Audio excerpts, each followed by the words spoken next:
Hey guys, so I'm going to talk about the video on YouTube for discussion prompt 1.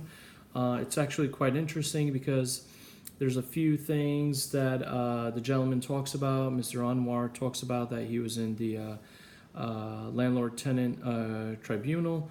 Anyways, what he talks about are four main points.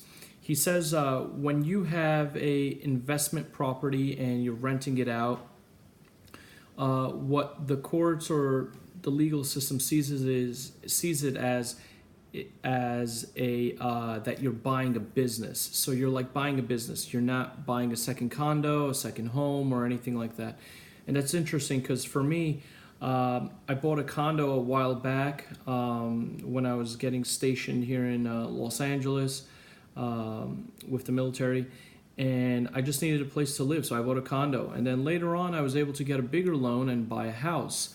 So that condo that I essentially bought to live in had turned into a business. And I didn't think of it that way, but he says that something as a rental income property would be considered business.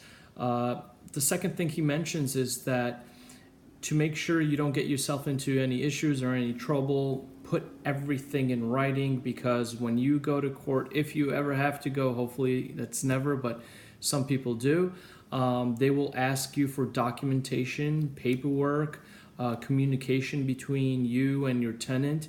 So document everything along the way, have everything in writing so there's no vague areas, so everything is transparent. The third thing he talks about is play by the rules. Don't try to swindle anyone or anything, or try to go around the rules. Even though he says that a lot of the times the rules are just simply not fair, but it is what it is, and he says you have to play by the rules. The fourth thing he talks about is having a really good lease agreement. There are some changes done to, I think, his home state of Ohio.